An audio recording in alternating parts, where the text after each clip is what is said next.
Muito bem. É tranquilo? Conseguem fazer isso? Mais ou menos? Mais ou menos. Depois eu entendo. Tranquilo? Eu estou conseguindo todo dia meditação. Parabéns. Isso aí.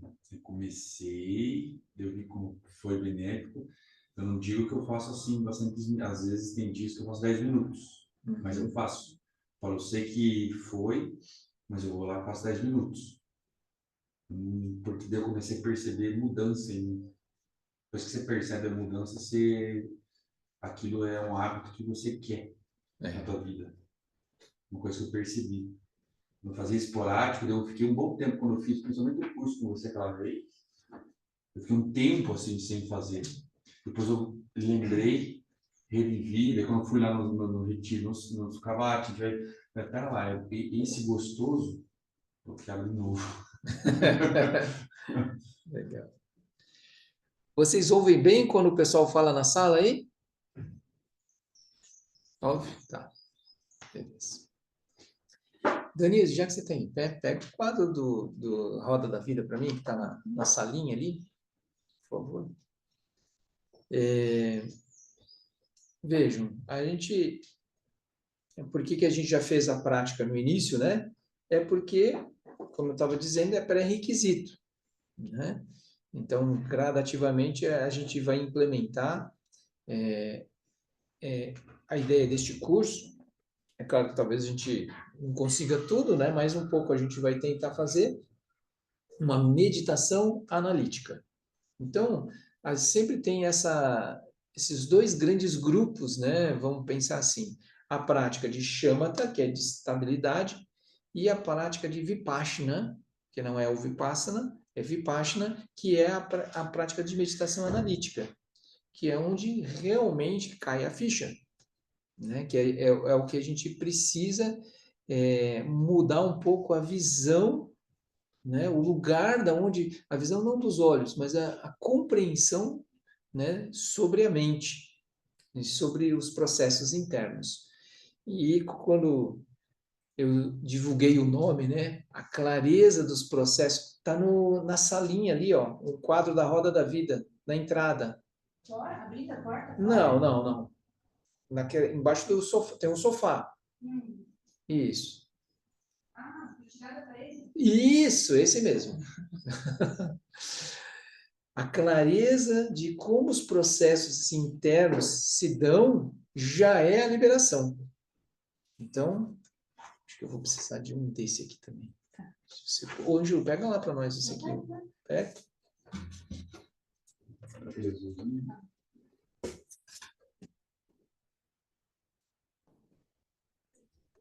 Yes. Aí vai dar boa.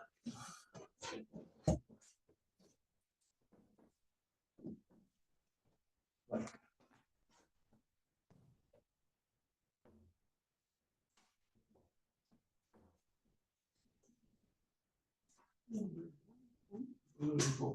Isso, quem quiser pegar cadeira lá também, fica à vontade, né? Ó, deu boa ali, ó. Vai dar. Vocês estão enxergando ali, né, Tati? Então, a clareza de como os processos internos se dão já é um grande passo. Mas quando a gente fala a palavra clareza, né, parece que é só uma compreensão cognitiva. Mas quando a gente está falando uma clareza aqui, a gente está falando mais do que uma coisa cognitiva. A gente está querendo também um processo que mexa com a nossa energia. Então, uma coisa é a gente falar assim, sim, tá, entendi e tal, mas a outra coisa é com as tripas, né, que a gente vai dizer, né? Então, eu não entendi tudo, mas não consigo, né? É como a gente falar que, não, eu entendi que o médico falou que eu tenho que fazer regime e eu não posso comer tais coisas, mas aí eu vou na frente do buffet, mas hoje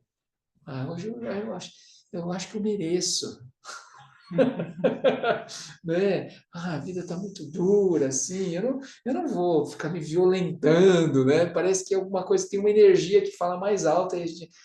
Ou eu fico triste porque eu não faço, né? Eu não vou lá e não como aquilo, ou eu pé na jaca, como e depois também fico triste porque, que droga. Então não tem escapatória, é sofrimento, não é certo? Então, agora, se a pessoa entendeu aquilo, por exemplo, vamos pensar um diabético, né? A pessoa está lá, diabética, puxa vida, se eu continuar comendo doce, eu vou detonar meus olhos. Né? Mas a pessoa entendeu mesmo, assim, ela começou a ver casos de diabetes e tal, e ela falou, não, realmente isso não é para mim. E aí ela, cara, aí ela já olha para o doce e fala assim, esse doce não faz bem para mim. Ela fala assim, não brota mais, não saliva mais. Entende? Ela olha como algo ameaçador, né? Como algo que não está fazendo bem para ela. Então ela consegue olhar e imantar aquilo de uma forma diferente. Ela não está assim, doce é tão bom, mas eu não posso. É essa diferença de clareza que a gente está falando, que tem a energia junto. Tá? Então, esse é o processo que a gente quer investigar. E por isso que a gente diz, pré-requisito, meditação. Da estabilidade, né, que é a chama está impura, que foi a primeira prática que eu falei, para a gente focar, né, nas sensações. Eu falei de 5 sensações, bem en passant, mas são 5 elementos, né, os 5 lumes. O éter é o estado de atenção, ar é essa sensação de expansão do corpo, né? O fogo, a sensação de calor, a água, a sensação de relaxamento e o sentir-se estável, né? Porque está relaxando e está se estabilizando, é terra. Então, esses 5 lungs têm a ver com as nossas emoções também, né? Uma correlação, mas aos poucos a gente vai percebendo melhor a nossa energia e isso vai impactar depois nesse processo de clareza. Por isso a gente usa exatamente esse foco e não outro. Porque poderia fazer com outra coisa? Poderia. Só sente o ar entrando e saindo? Beleza. Pelas narinas? Beleza. Mas a gente está fazendo algo diferente. Então o Lama Santin nos recomenda, porque tem uma conexão lá na frente, exatamente sobre esse processo de clareza. Então nós estamos já começando com a prática inicial, pensando lá na frente, né, no que vai acontecer conosco e nesses processos internos. E a outra prática que é não se envolver. E ali é muito claro essa segunda prática da shamatha, como a gente começa a construir, né? Então, por exemplo, hoje cedo eu falei com uma pessoa e a pessoa falou algumas coisas para mim. Aí você começa, aí você toma aquilo, se a pessoa fala agressivo com você, você já, nossa, e isso e aquilo, todos os desdobramentos daquilo, você começa a construir. Nossa, pode acontecer isso, pode acontecer aquilo, pode acontecer, mas por que a pessoa está assim, tá? E aí você está fazendo conjecturas. Você está tomando algo que aconteceu e tomando a base da sua consciência para olhar a partir daquilo.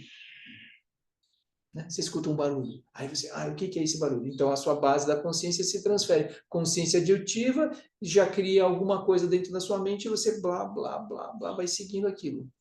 Né? A mesma coisa muito comum, né? A gente pega e o celular, porque, eu preciso falar com alguém. Mas aí você abre o WhatsApp, tem uma mensagem de alguém, outra pessoa. E você começa a olhar aquilo, responder aquilo, e você já entra numa outra bolha, aí você larga o celular. Por que eu tinha pego o celular mesmo? Nem fez aquilo. Então a gente é cooptado.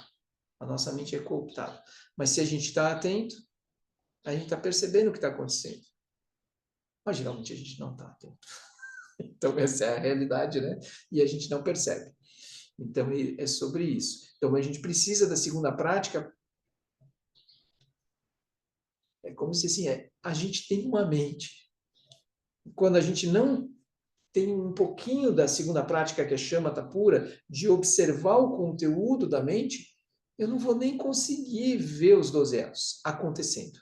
Eu posso entender cognitivamente, que é o que nós vamos fazer, mas eu não vou conseguir pegar a coisa. Porque eu preciso me dar conta. Olha o processo interno. Geralmente, no Sansara, o que nós estamos fazendo? Que é o responder, né? a responsividade. Alguém fala alguma coisa e a gente reage. E a gente vai culpar, né? Puxa, que pessoa agressiva, ela não devia ser assim, ela não devia ser assado. E a gente não se dá conta que nós estamos agressivos também. E aí a gente vai falar, não, mas ele começou. Né? Quinta série, né? A gente volta para quinta série. Aí ele começou, ele fez primeiro. Aí agora está justificado. Eu posso fazer, posso ficar agressivo e tá. Não é nem pode ou não pode. É questão que eu fico. Né? Eu sinto, a pessoa falou ruim comigo, eu levanto para 10. Não, porque eu não levo desaforo para casa. Eu dou um boi para não entrar na briga, mas uma boiada para não sair. E aí a pessoa vai. Né? Ela tem um senso de responsividade. Ela olha tudo como externo. E ela tem que resolver as coisas como externo. E o referencial dela interno não está incluso nisso.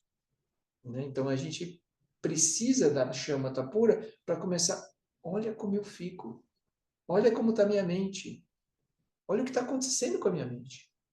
E aí eu falo assim, bom, se eu tiver esse conteúdo, aí eu começo a lidar. Então eu começo a investigar os ensinamentos sobre o que acontece com a minha mente que começam a fazer sentido. Quem já é praticante, né? E às vezes já está praticando um tempo, né? Um pouco de vocês todos já relataram que praticaram um pouco. E aí vocês já têm essa observação da sua própria mente, e aí vocês ouvem os ensinamentos, ouvem o Lama Santos, e você fala, nossa, faz muito sentido isso, pá. Porque você tem registro do mundo interno. Aí você vai falar com alguém que nunca praticou. E a pessoa olha para você, você não está vendo? O problema é esse. Aí a pessoa aponta o externo. Você não está vendo? É assim, ó. Aí a pessoa tem certeza daquele referencial. E aí? A gente não tem um passo a passo que a gente não se dá conta que a outra pessoa não fez. Não adianta eu tentar convencer ela de alguma coisa se ela não está olhando para o mundo interno. Ela não está usando essa capacidade de olhar para o mundo interno. Ela está só olhando para o mundo externo. Então, dentro do que ela vê, dentro do referencial que ela está usando, ela está completamente certa. E a gente não vai conseguir nenhum assim, eu queria tanto que aquela pessoa ela também enxergasse isso. Então aí a gente está tentando manobrar o outro, né? Mas não está incluindo que ele tem um mundo interno dele. Né? Então a gente também, né, tem uma dificuldade, né? Então a gente tem que se colocar no lugar do outro e ver onde que ele está. Muito bem. Visto isso, esses são os preliminares, de forma muito curta, tá certo? Mas, assim, se a gente quiser estudar mais sobre a shamatha impura, shamatha pura, né? Esse processo, aí eu faço o curso de introdução à meditação, né? Então, aí a gente poderia olhar isso com mais detalhe em outro curso, né? Mas nesse curso, é um curso intensivo, nós vamos trabalhar mais sobre o conteúdo dos 12 elos, né? Do jeito que der. E aí, os 12 elos é a roda da vida. Turma, essa é a roda da vida, essa é a turma. Isso. Então, aqui, esse desenho geralmente está nas portas dos templos, porque é um ensinamento de entrada. Né? A gente deveria ter clareza. E isso é uma análise dos nossos processos internos. Um detalhamento desse quadro, né? Tanto é que a divulgação do curso, né, foi feita, né, com essa figura aqui, né? É o livro do Lama Santen, né, A Roda da Vida, onde ele detalha. Vocês já leram esse livro? Não? Então, na lojinha, né? Olha lá, o Ronaldo está mostrando, está com o livro da Roda da Vida. Perfeito. Isso aí. Então, depois eu vou colocar no grupo a figura da Roda da Vida para vocês terem, né? Mas esse livro tem um detalhamento das 4 novas verdades e dos 12 elos, né? Então, é muito bom que é como um material de apoio, né? Para esse tema. Né? Agora, estudar os 12 elos é estudar esse círculo mais externo da Roda da Vida. Tá?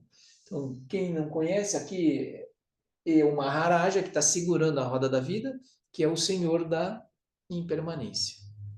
Ou seja, tudo que a gente estava tentando controlar e que a gente fala assim, não, isso aqui não pode mudar, Maharaja está lá só assim, ó. Tadinho, não percebeu ainda que aquilo é impermanente. Né? E a gente lá se aferrando, achando que as coisas são permanentes e elas não são. Né?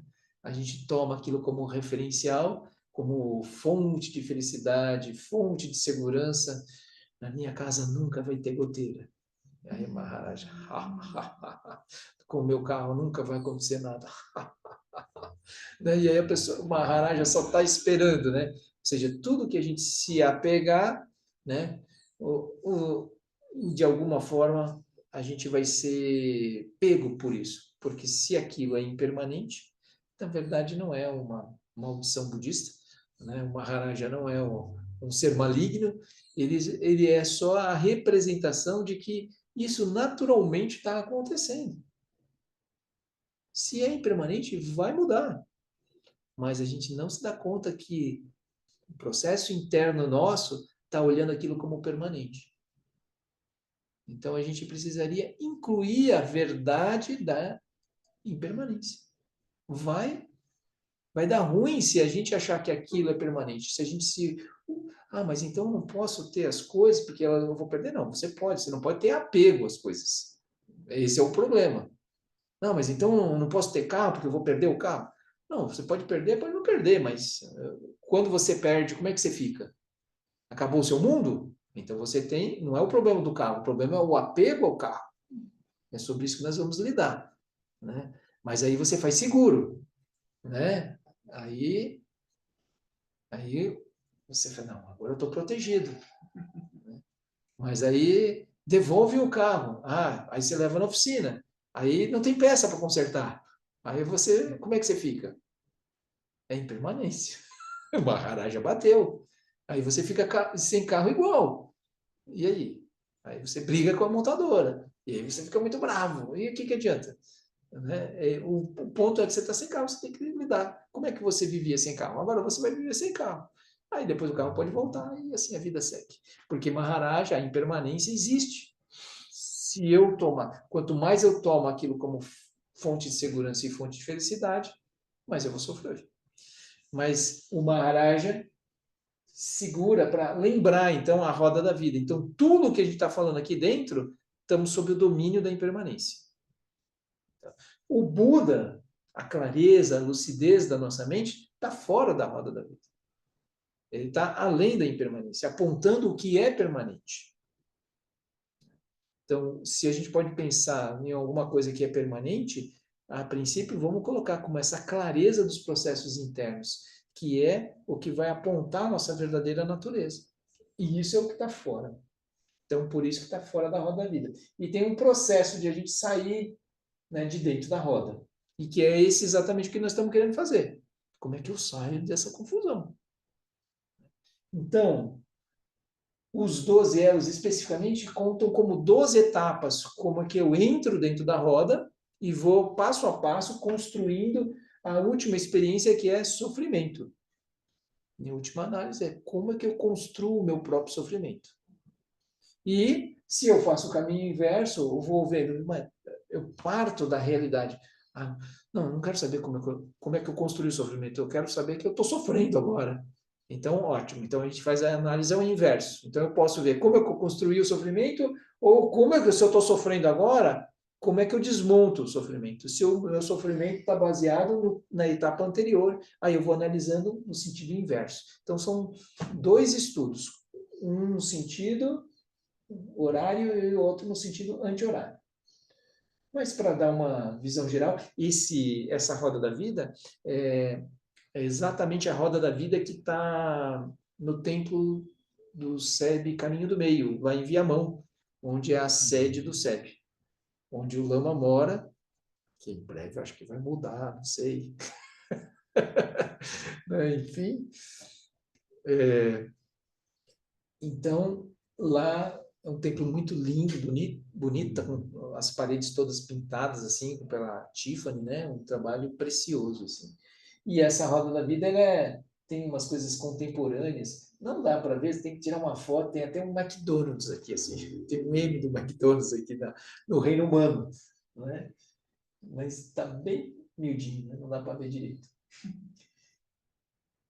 Aqui, ó, esses eixo central da roda são os 3 venenos, que é o mesmo da capa do livro da Roda da Vida, tá? É o mesmo desenho. E aqui é a confusão, o eixo, o núcleo da confusão. Começa com 3 venenos: o javali, a cobra e o galo. E eles representam, então, o javali é a perda da visão, é a avidya, a perda da sabedoria, a perda do reconhecimento da nossa verdadeira natureza, que, em último, é o que a gente precisa recuperar. Tipo, é o trabalho dessa vida.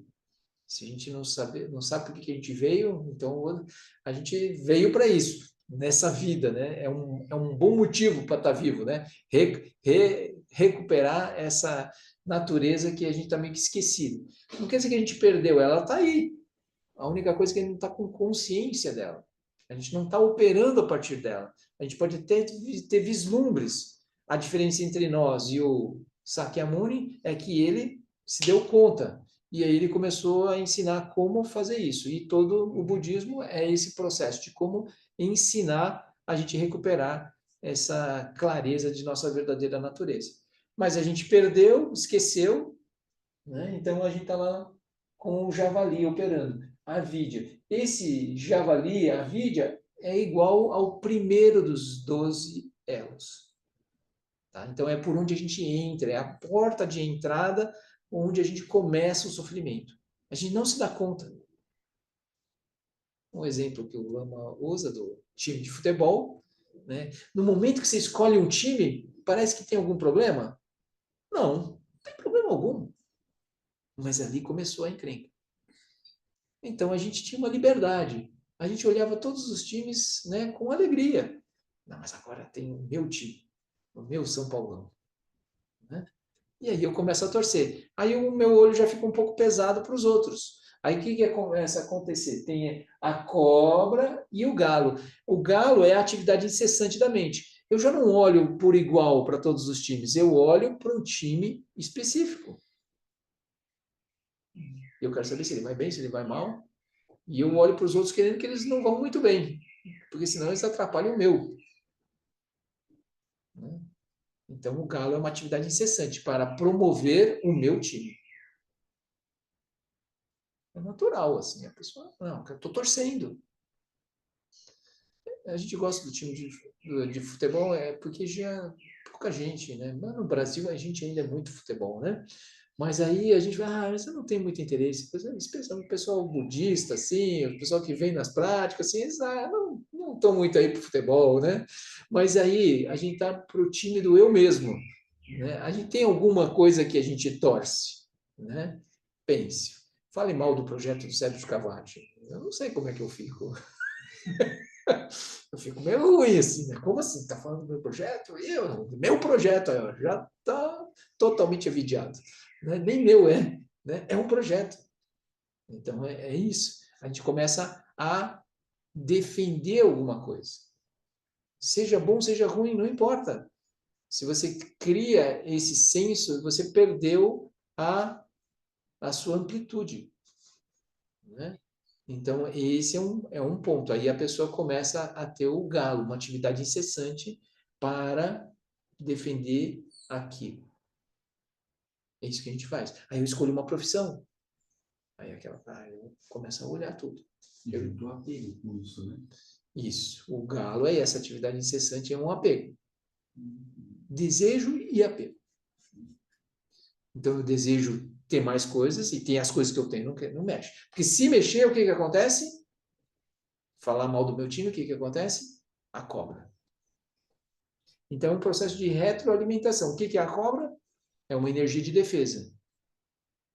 Aí brota uma energia extra, assim, né? A gente fica bravo. Aí tem uma aversão, tem uma questão de raiva, agressão, irritação. Então, esses são os 3 venenos, né? básicos da mente que estão na base da nossa identidade. E essa identidade é a perda da visão. Então, a gente está nessa. Mas a gente tem... Aí as pessoas já vão falar assim, não, mas a gente precisa de uma identidade. Então, os budistas não têm nenhum problema com a identidade. O ponto é o apego àquela identidade. Né? E a noção de que é como esse exemplo de um ator que representa vários papéis. Então, esse ator está dentro de um personagem. Agora eu estou dentro do personagem do professor. Né? Mas e aí? E aí a pessoa chega, tu ensina mais ou menos, né? Não é bem assim. Aí brota um Lung na pessoa, né? Então aí o personagem... E aí eu posso me acreditar tanto naquilo que aí o que acontece? Eu esqueço que eu tenho uma natureza ampla. Eu sou o professor. Aí eu dou meu cartãozinho de visita. Não, eu sou o professor. É daquela identidade. Aí não fale mal de professor. Aliás, vai ter o dia do professor agora. Não é isso? Uma professora aqui também, ó, e, ó. Então aí a gente começa a olhar o mundo a partir dessa identidade. E a gente acredita que isso é muito sólido. Parece que não tem outro espaço. Aí eu falo assim, mas pode morrer o professor. Eu não morro. Esse eu ainda não morreu. Mas é a capacidade do ator de estar naquele personagem. Mas não percebo que tem um ator por trás. Eu estou dentro do papel inteiro. Aí a gente fala assim, é como se a gente esquecesse que tem um ator. A gente está tão dentro da identidade que esqueceu do personagem, que esqueceu que tem o ator. O ator fica aí quietinho, ator. Não me perturba. É como se tivesse um mestre interior. Alô, eu estou aqui. Não, por aí não. Não, mas a gente está muito ocupado naquela direção, fazendo alguma coisa na vida, dentro daquela identidade, daquele personagem, e a gente está muito apegado, muito ativo, e a gente está defendendo, e é isso que nós estamos fazendo. E aí a gente fala assim, olha, é só um personagem. Não, você não está entendendo. Aí a pessoa está dentro da construção dos 12 elos, ela vai explicar. Né? Mas esse é a base da nossa identidade. Com essa base da identidade, nós vamos fazer o quê? Ações causais positivas e ações causais negativas. As ações causais, né, dentro dessa causalidade, dentro dessa identidade, quando eu tenho uma identidade, eu faço coisas positivas, eu vou melhorando dentro da roda da vida. Então, tem 3 reinos que são considerados reinos melhores, que é o reino humano, reino dos deuses guerreiros e reino dos deuses. E tem 3 reinos que são os 3 de baixo, reino dos animais, reino dos fantasmas famintos e reino dos infernos, onde a gente literalmente está brigando, soqueando com os outros. Então, está ali queimando no fogo do inferno ou queimando nas geleiras. De toda forma, está queimando. Então, eu sou ucraniano, eu sou russo, eu sou americano, eu sou judeu, eu sou palestino. Tá isso, né? Não tá fácil, né? Daqui a pouco chega em nós, né? Respinga, né? Então, nós estamos juntos. E aí, reino dos infernos total. Estamos queimando. Se eu faço ações causais positivas, eu vou tendo renascimentos positivos. Né? Então, quanto mais ações causais positivas eu faço, eu me vejo melhor. As pessoas me veem melhor. Isso é um nascimento positivo. Né? Tanto é que se eu sou, vamos pensar, muito bonzinho, aí quando as pessoas me que bom que você chegou, tal, a gente está como que no reino dos deuses. Né? A gente, que bom. Se eu faço coisas negativas, quando a pessoa chega, as pessoas já estão desviando o olhar, saindo de lado, não tão confortáveis com a presença. Então, a pessoa se sente, ela tem um nascimento negativo. Então, quando a gente fala sobre isso, a gente não está explicitamente falando como a pessoa morresse mesmo, perdesse o corpo e nascesse. O que também vale para isso, mas a gente está falando mesmo nessa mesma vida como esses nascimentos psicológicos que a gente tem. Então é fato que a gente vê. Mas a ideia não é fazer ações causais positivas apenas, o que ajuda, né? Porque se a gente tiver com um pouquinho mais de estabilidade dos reinos humano, deuses guerreiros e deuses, a gente está um pouquinho melhor. Melhor está no reino humano. Diz que é o melhor reino para a gente poder sair da roda da vida. Mas, quando a gente está em guerra, é muito difícil que a gente pense em sentar para meditar. Né? Quando a gente está com extrema carência, é muito difícil que a gente sente para meditar. Né?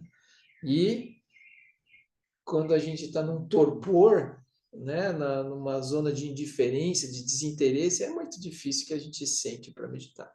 Então, por isso, o reino dos deuses também é uma armadilha, porque está tudo bem. Por que eu vou me sentar para meditar, né?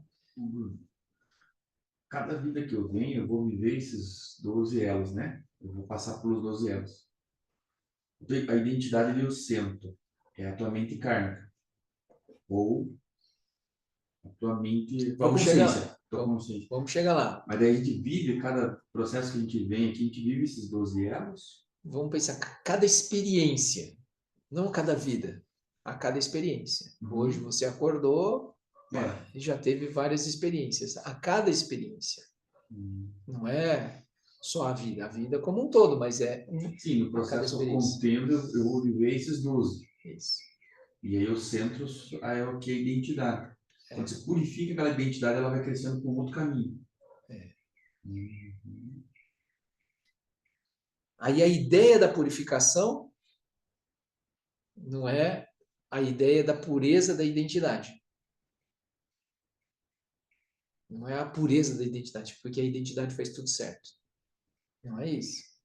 É a noção de que a identidade é limitada e que tem uma natureza que constrói ela. Né? Que tem um ator que é capaz de ter o personagem. Então tem a consciência do ator, que a identidade é apenas... Então, se eu tiver muito fixado a pureza da identidade, é como se eu faço tudo certo e Deus não me ajuda. O Buda não me ajuda. Aí tem uma hora que eu me revolto, porque eu estou aqui com a retidão do meu comportamento e, né, e aí não dá certo. Então, não é, a purificação, não é um processo de purificar a identidade. Certo? Mas a gente segue aqui, ó, que é um estado, cada um desses reinos é um estado da mente. A gente estava olhando mais com uma abordagem psicológica, os 12 elos a partir disso. E não a partir da experiência da vida, mas a experiência a cada momento. Então, hoje de manhã, tu falou com alguém, e se alguém falou alguma coisa terrível para você, você... O quê? Você já surgiu aonde? No reino dos infernos. A pessoa está me atacando, eu vou atacar ela. Vou me defender. Aí você já está lá, você já está no reino dos infernos. Não, mas foi ela que fez. Não importa, onde que está a sua mente? Se, por exemplo, você tivesse uma motivação média, você fala assim, olha, a pessoa não está bem, não vou me envolver nisso, deixa ela. Você bater sozinho. Se a pessoa vem e traz um presente, você, não aceitei o presente. Com quem fica o presente? Com ela. Mas gruda, né? Ele falou isso. Aí você, pronto, a sua mente já está nos 12 elos e você já entrou na roda. Se grudou naquilo e blá, blá, blá, blá. Está moendo já. Está no processo da identidade que está defendendo algo, né? E está lá com a cobra, com a energia de defesa, e aí você surge num reino. Você surge lá, você está dentro.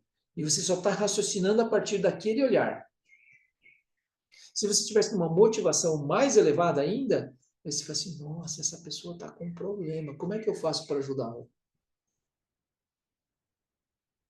Melhor eu não alimentar. Aí você vai dizer, não consigo. Aí, pronto. Aí começou o teu trabalho.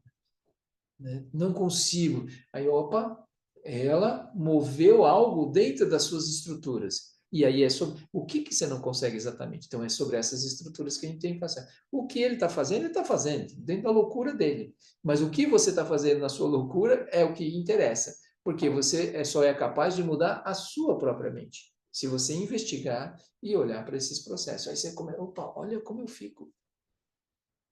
Aí nós começamos a investigação. Mas aí tem uma vozinha lá dentro. Não, mas e essa situação? Como é que vai ficar? E o que nós vamos fazer? Isso é a responsabilidade do samsara. Né? A gente está olhando para o caminho de internalização. Como é que eu fico? Se você estiver olhando de outro lugar, como é que você vai encaminhar a situação? De um outro jeito. Mas se você seguir olhando como o reino dos infernos, você vai armar a guerra. É simples assim. E aí?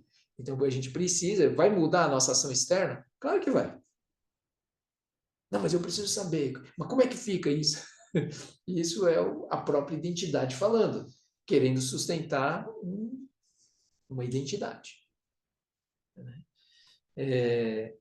Então, 6 reinos.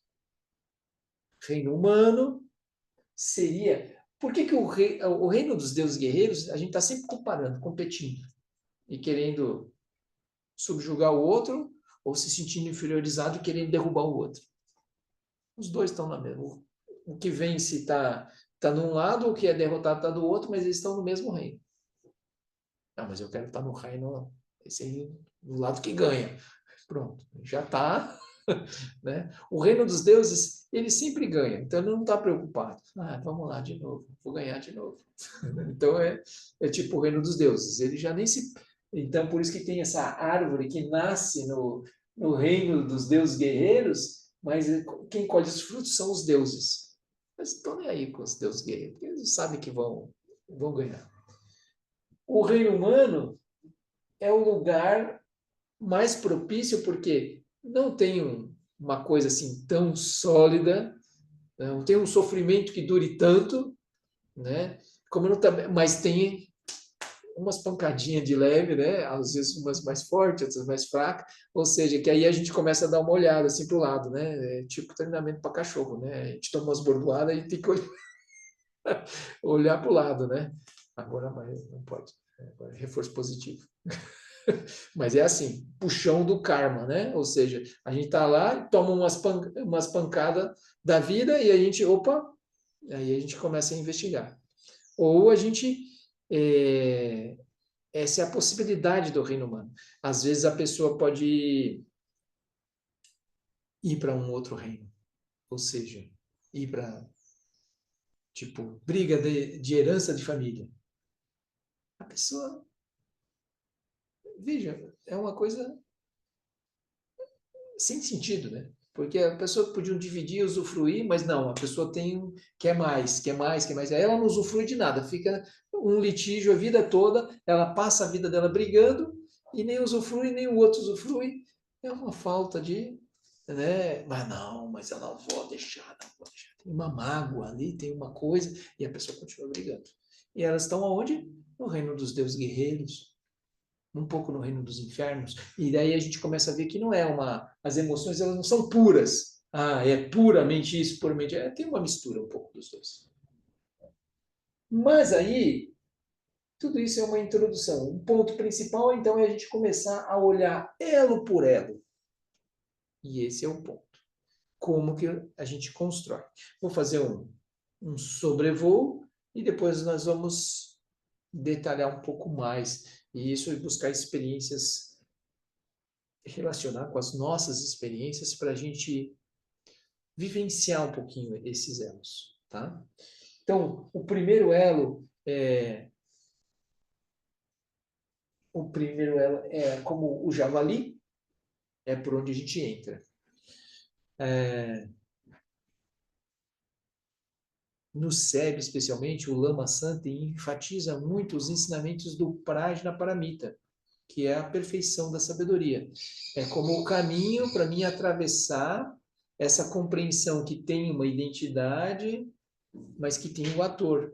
Como é que eu olho, paro de olhar para a identidade e começo a tomar contato com o ator? Isso é o prajna, é a sabedoria, né, que vai fazer esse caminho de atravessar para essa compreensão. Então, se diz que a vidya, o primeiro dos elos, que é a é negação, vidya é sabedoria, né? Em tibetano,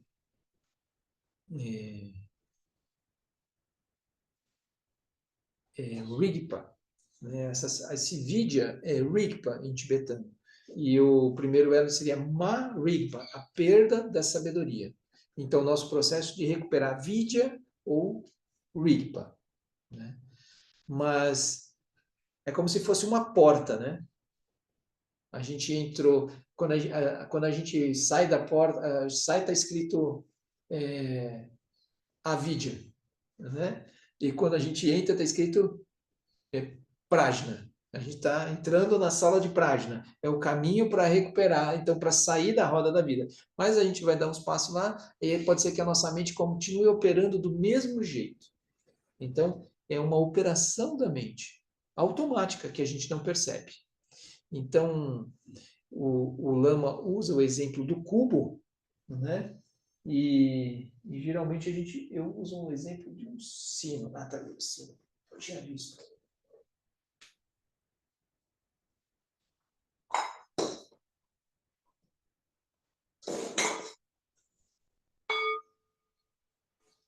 Esse é um sino. Vou explicar aqui esse avidya.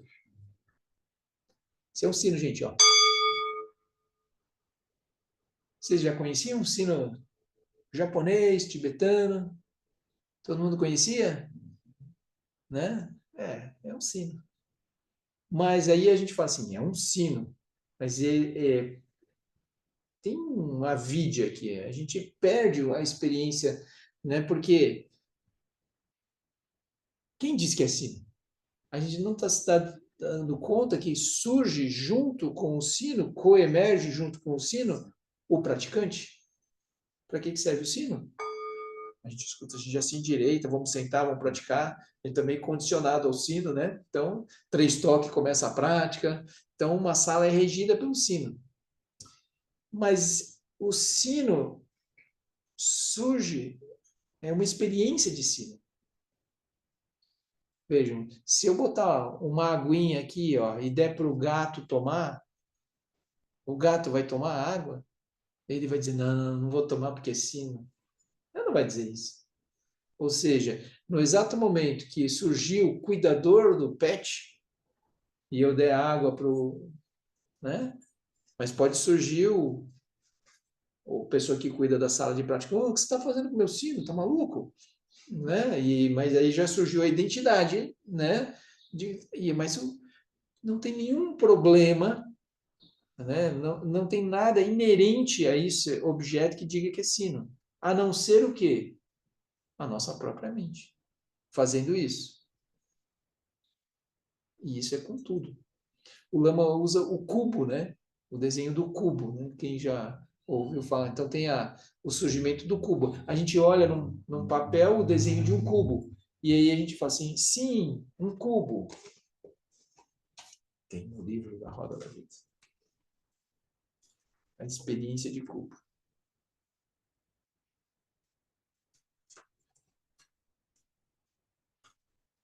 No começo, Bruno. Hã? Tá no começo. Começa?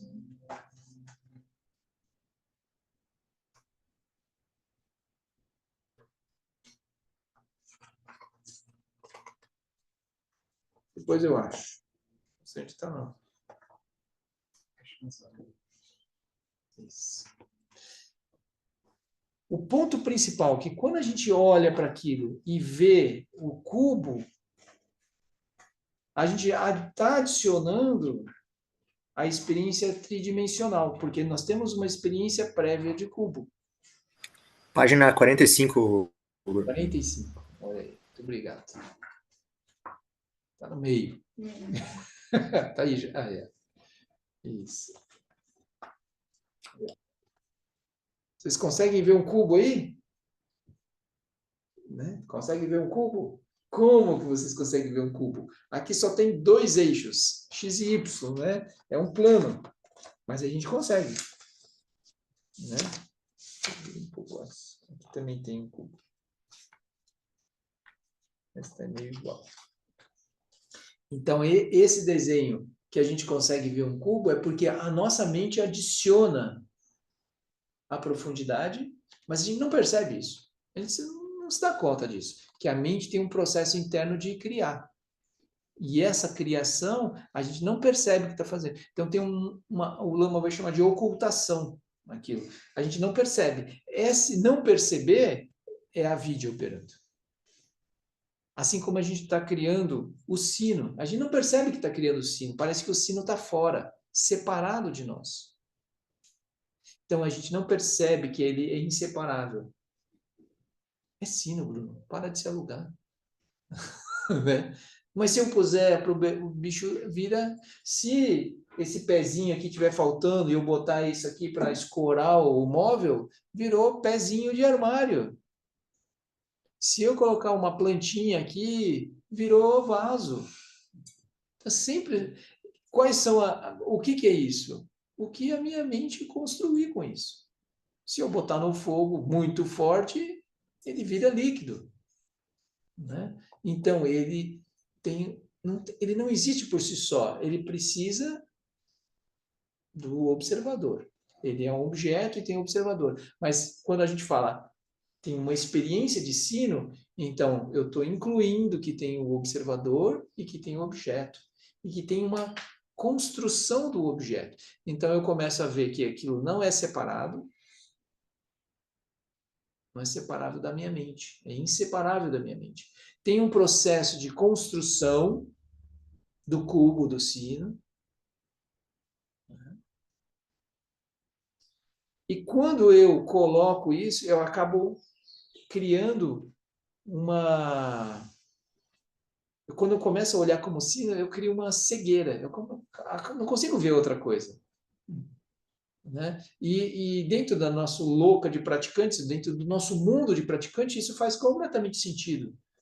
Não para de se alugar, é o sino. Não pense que é outra coisa. Não vai colocar lá fora. Alguém vai brigar com você. E isso faz. E se alguém fizer, tem uma resistência, a gente fica bravo. E isso é, tipo assim, o estreitamento da visão. Então, a gente olhar que é uma experiência de sino e não sino, eu adicionar a palavra experiência, eu estou incluindo. Não. E eu estou tirando o quê? A solidez do objeto. Se a gente falar por sino, tudo bem. Mas e aí? A gente começa a falar para tudo isso. A gente começa a analisar para tudo. Aí a gente fala assim, não é bem assim. Tem certas coisas que são existentes. Então, essa análise, ela não... Essa é a análise que é feita pelos mestres, né, que para tudo e não vai sobrar nada. Né? Ou seja, tudo é capaz de a gente olhar e ver que não tem solidez. Essa é a compreensão de Prajna. É por onde a gente sai da roda da vida. Mas aqui a gente não percebe que a gente está operando com separatividade. A gente não percebe que a gente está construindo o sino. A gente não consegue nem ver isso. E a gente vai colocar como se fosse uma coisa externa a nós. É isso que a gente faz o tempo todo. Projeção. Isso. É mais que projeção, porque não é só uma... Tem uma energia junto. Está no nível sutil, no nível de paisagem. Por isso que a gente vai falar assim, não, eu entendi, mas isso aqui eu não consigo. Né? Aí a pessoa tem uma energia, parece que aquilo é uma coisa de dentro. Eu não posso... Aí a pessoa fala assim, mas isso é humano em mim. Aí eu fiquei muito chocado. Eu falei assim, mas a gente não é nem humano. Como assim? Eu sou, se você não é, problema seu. Não, é que a gente é uma consciência que habita um corpo humano. A gente pode se acreditar humano, mas a gente é mais amplo que humano. Ou a gente pode se ficar preso ao reino do desejo e do apego como o reino humano. Então, quando a gente se diz humano, é como se a gente estivesse preso ao desejo e apego. Que é o que nós estamos mais ou menos assim mesmo, né? Então, esse é o caminho de se liberar disso. Aí, isso é o primeiro elo. Ele é simbolizado por uma pessoa cega, ou seja, ela perdeu esse contato com a sua verdadeira natureza. E ela anda meio capenga, tem uma bengala, né? Então, ela vai tateando, assim, né? Com essa perda da visão, começou nossos problemas. Com a escolha do time de futebol, a gente começou a tomar aquilo como certeza, como real, seja quais times forem. E aí começa o que o Ângelo falou, né? As nossas marcas kármicas. A partir daí, a gente começa a acionar todas as estruturas kármicas que a gente já tem. Porque a gente já está operando a partir de uma natureza separada, como uma identidade separativa, há algum tempo. E a gente tem muitas marcas, a gente se relaciona com essas marcas. Algumas a gente está, por exemplo, começando agora, a gente não tem muita experiência, né, com o WhatsApp na outra vida. É uma coisa recente. Então, tipo assim, eu não reencarnei agora e eu olho para o, né? Olha, eu já tinha habilidade com o WhatsApp da outra vida. Não tem, é muito novo, né? Ou seja, a gente está incluindo novas marcas. E isso acontece o tempo todo.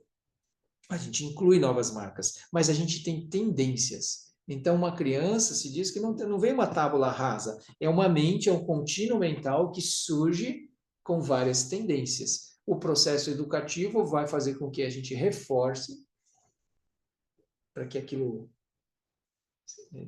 fique mais e mais presente, e outras que a gente deixe. Né? Então, tem pessoas que são crianças que são agressivas. Tem crianças que são mais tranquilas. Tem crianças que são muito elétricas, tem crianças que são calmas. E aí? São tendências. E aí a gente deixa a criança no TikTok o dia inteiro, ela está, né, aberta a uma série de estímulos. Aí a gente vai, se uma criança já é elétrica e você bota aquilo ali, ela vai ficar mais ainda pilhada, né? E assim a gente vai. Se a pessoa é agressiva e é exposta a um ambiente onde os pais são agressivos também, o ambiente é agressivo, ela vai ficar mais agressiva. Mas se ela for exposta a um ambiente de calma, ainda que ela tenha comportamentos, ela vai ter um outro modelo que ela vai poder incluir. E ela está reforçando aquilo. Mas são tendências, não é uma solidez. O impulso surge. Eu gosto de ver assim, sabe quando você senta para praticar e vem um monte de coisa na sua cabeça? Esses são os sanskaras, as suas marcas kármicas. São as suas tendências. Você senta e começa a vir algum tipo de pensamento.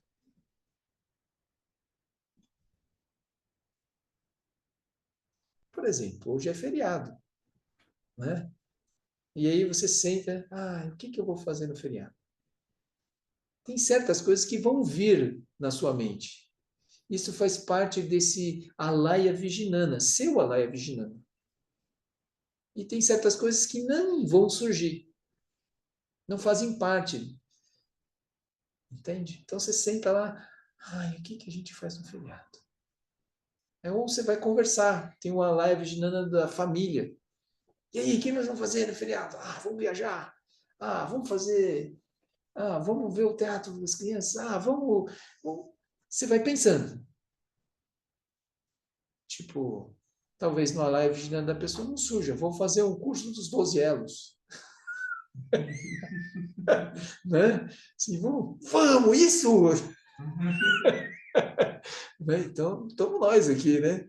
Então, a pessoa não surgiu, não brotou para ela, né? Assim, uau, curso de 12 elos, era o que eu estava esperando, minha vida toda. Sim, brotou um Lung, né? brota uma energia para a pessoa. Ou seja, a pessoa nem pensa naquilo, nem cogita a possibilidade. Vocês entendem? Não está no universo dela. Aí a pessoa assim, ai, maratona do Netflix, ai, vamos assistir qual filme? Ela está pensando nesse universo. Não, vamos subir o Anhangava. Tá maluco, nem é amarrado. Não faz parte entende? O Alaya Vijnana é esse depósito. A pessoa não quer esse tipo de coisa. Ela não deixa nem entrar. Tem uma certa aversão naquilo, né? Então, isso já faz parte desse conjunto de tendências. E aí ela vai ficar dentro desse... O Alaya Vijnana são várias sementes que elas podem ser acionadas. Quando você vai para o terceiro elo, é que tem uma escolha, assim. Uma escolha. É uma escolha, porque parece que assim, sim, eu escolhi. Não, não é por escolha, assim, é por impulso mesmo. É por um reforço, tipo um reforço positivo ou negativo, a gente tem um reforço. A gente tem uma tendência, quando chove, o rio corre para um lugar, né? Faz um sulco, assim. Aí quando chover de novo, vai por onde? Pelo mesmo lugar. Aí, de novo. Então, se a pessoa faz alguma coisa que me irrita, eu fico irritado. Quando a pessoa faz de novo, eu fico irritado. Quando a pessoa faz de novo, eu já estou explodindo. Não tem nem mais pavio, né? É detonador. Aí a pessoa vai ficando cada vez mais irritada. Esse é um processo, é uma tendência que ela vai ficando presa a isso. Então, o segundo elo sanskara é simbolizado por um potista. Então, essa roda do potista, né, como quando ele impulsiona o oleiro, né, ele impulsiona essa roda, ela gira por muito tempo. Tem né, os elétricos, né? Mas antigamente não, né? Então aquilo girava. Então, e aí ele vai fazendo o vaso de barro. Então ele tem uma bolota de barro e ele vai fazendo aquela forma, né? Mas aonde que está essa forma que ele está desenhando assim? Ele pega a bolota e começa a fazer o vaso, faz. Aí ele, não é isso, ele desmancha. Não, não é isso. Onde ele está olhando? Aí ele, isso é isso. Onde que ele está olhando? Nesse Alaya Vijnana. Nesse conjunto de marcas sanskaras. Sanskara é como cicatriz. Então ele tem uma tendência a olhar para esse mesmo. Então quando você vê um artista, você fala assim, olha, tem a assinatura dele. Ele faz tudo que tem uma coisa ali que a gente reconhece, né? É o sanskara, é aquela marca. Então aí a pessoa está fazendo aquilo. Mas aí começa a ter uma defesa disso, uma escolha disso no terceiro elo, que é uma consciência separativa agora. Tem eu fazendo aquilo. Tem uma identidade. É como se a gente... Eu gosto do exemplo assim da família, né? 3, 4 pessoas, assim. Né? Aí vamos almoçar fora? Hoje em dia é de feriado, vamos almoçar fora. Vamos. Todo mundo concordou. Aonde? Ah, vamos no japonês. Não, no japonês a gente sempre vai. Você sempre quer no japonês. Aí, não, vamos no tal coisa. Não, aquele lá também não gosto. Aí, pronto. A ideia de almoçar fora estava boa, mas aí, aonde almoçar? Ah, eu não vou mais ir para lá. Aí já começaram a brigar.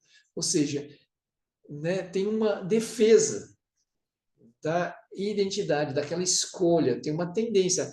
Aí tá, aí aquele que sempre cede, mas aí começa a briga porque uma pessoa quer sempre aquele mesmo lugar. Então pode não haver consenso nisso. Aí pode sempre aquela decisão, eu vou pagar, eu vou onde eu quero. E vocês vão lá junto comigo. Né? Pode ter uma decisão assim mais firme, né? Mas pode ter um rodízio, ou seja, a resolução causal disso a gente pode fazer qualquer coisa, mas o importante é a gente observar como aquelas estruturas operam. Tem uma defesa. Eu posso até ir no outro lugar, mas ir contrariado. Ai, gostei. Falei que essa comida era ruim. A pessoa vai e ainda segue, né, roendo assim. Concordou, mas não concordou. Por quê? Porque ela está fixada à ideia dela. Então, o terceiro elo virginiana é a consciência separativa, né? A consciência dual operando. Jnana seria a consciência mais ampla. Vi é a separação. Então, é a separatividade. O objeto e o observador já estão consolidados. Eu não estou olhando para a minha visão de mundo, que eu estou construindo, que um restaurante é bom, que o outro é ruim. Eu estou construindo, né?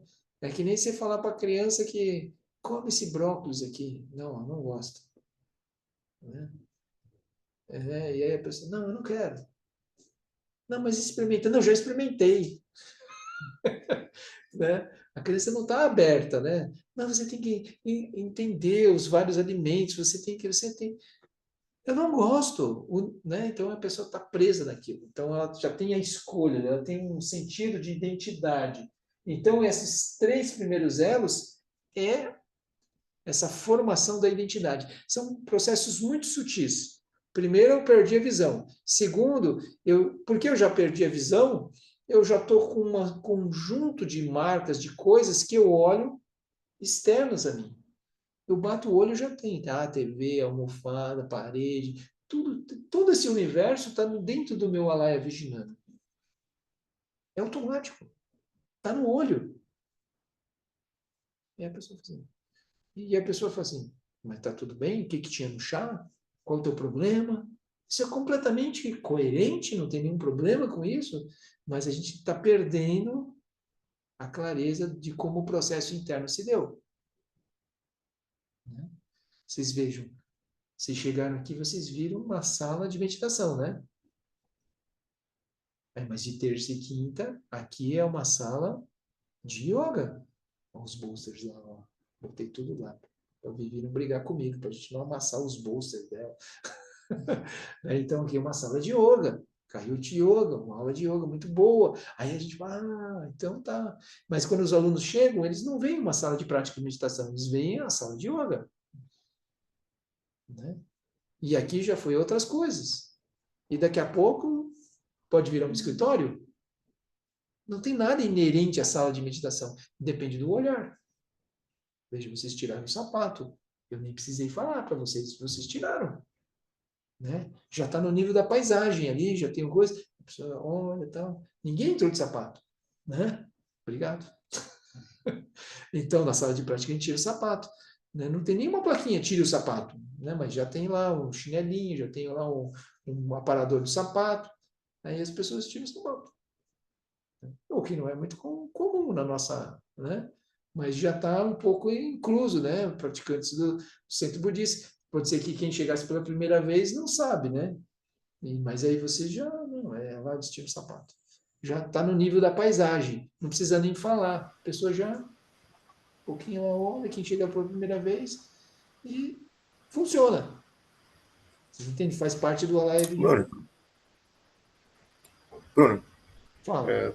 posso perguntar? Pode Tentando perguntar, organizar um vontade. pouco, assim, esses três, às vezes, eles se misturam um pouco, assim, para mim, em termos de, parece, às vezes, que é mais ou menos a mesma coisa, assim, mas tentando estruturar, assim, o primeiro seria mais, sou algo diferente do que tem do lado de fora, mas tu ainda não sabe bem o que tu é, seria mais ou menos isso, assim. E daí, com os próximos, tu vai mais ou menos escolhendo o que tu é, nesse caso de diferente, assim, dessa identidade. O primeiro, você nem percebe. O primeiro elo a gente nem percebe. O segundo começa uma ideia geral do que nós sejamos. Por exemplo, a gente já sabe que a gente está no mapa, né? Mas a gente não sabe bem que lugar que a gente está. No terceiro, a gente está escolhendo o lugar já. Tá? Então, é um lugar bem específico. né? Então, tem as escolhas, tem os interesses, mas essas escolhas e interesses não é uma escolha voluntária, assim, é uma coisa por energia. Eu tenho um impulso naquela direção. Não é que eu quero isso, eu sinto isso. Entende? E aí eu olho para a lasanha olha para mim e rolou uma energia. Entende? Aí tem gente que fala assim, cara, lasanha não brilha o olho para mim. Né? Aí, berinjela. Aí rolou um clima.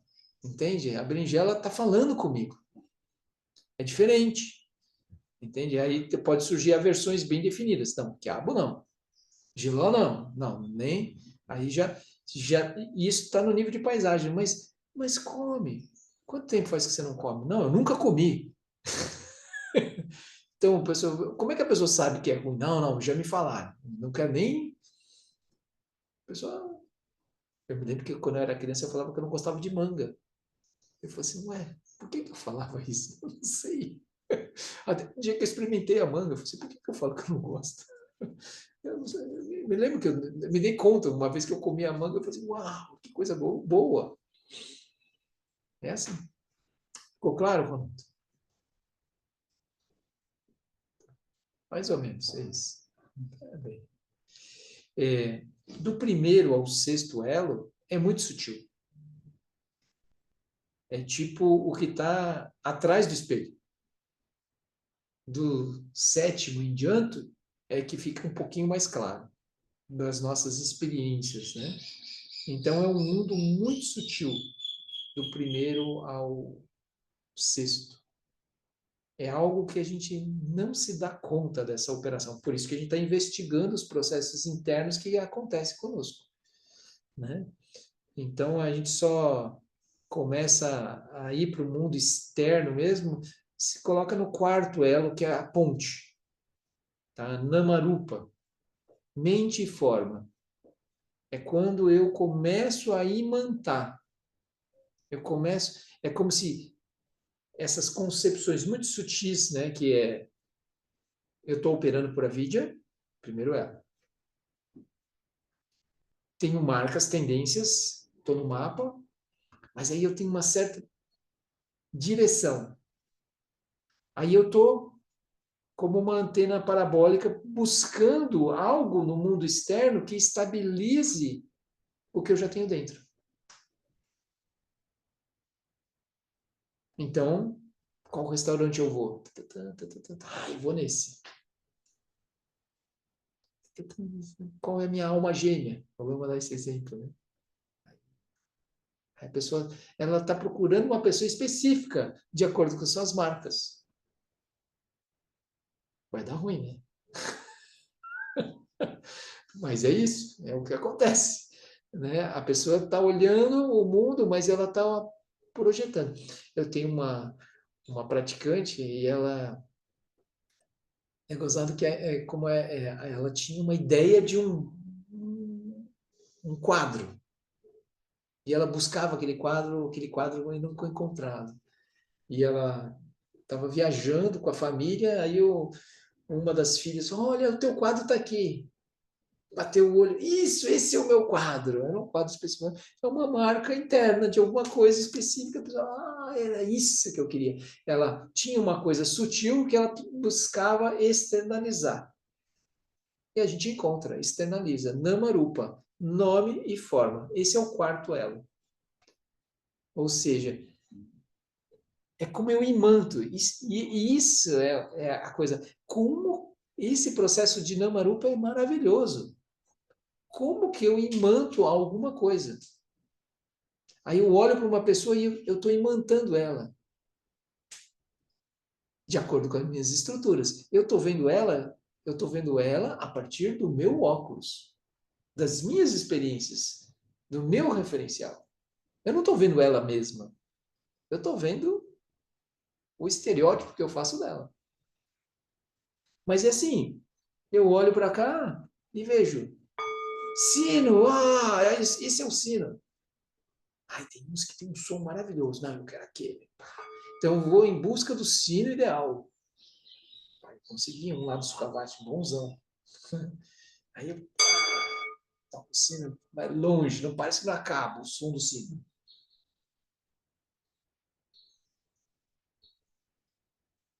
Mas eu surjo junto com o sino. Esse objeto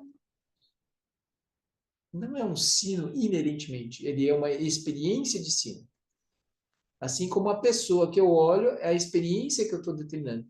Mas o ponto é esse, a gente vai continuar com uma verdade relativa operando no mundo. Mas quando a gente solidifica alguém, né, e aí a gente não percebe que a gente está fazendo isso.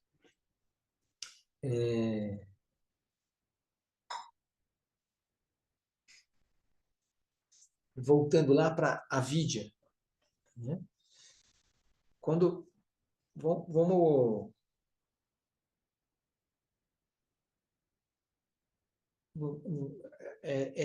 esse detalhamento de avidya é muito importante, né?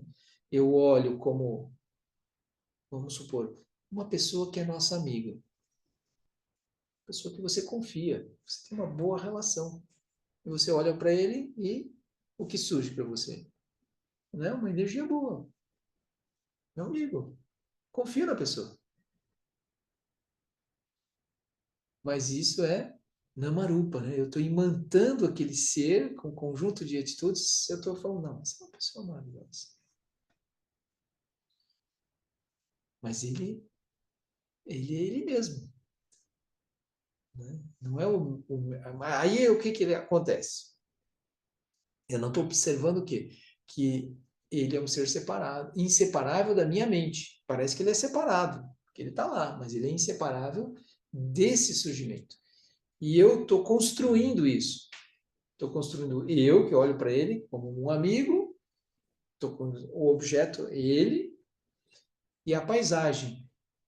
Dentro disso tem uma energia boa. E parece que isso é assim, tem uma cegueira, isso sempre foi assim.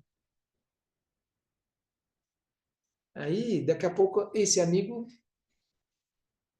faz uma atitude assim, te denuncia. Você, como assim? E aí, o que que acontece? O que que eu vou, assim, ele é inseparável da minha mente. O que que eu vou olhar agora? Agora eu vou construir diferente. Eu percebo que eu estou construindo. Agora eu estou ressignificando tudo. Vai chegar aquela pessoa, eu te falei desde o começo. Ai, eu que não vi. Né? Aí eu pego todas aquelas experiências e dou um ressignificado. E construo tudo de novo. Aí o meu Namarupa começa, imantou agora aquele é um ser terrível. É um traíra. E eu consigo só, a partir daquele fato, eu consigo perder a visão do todo, né?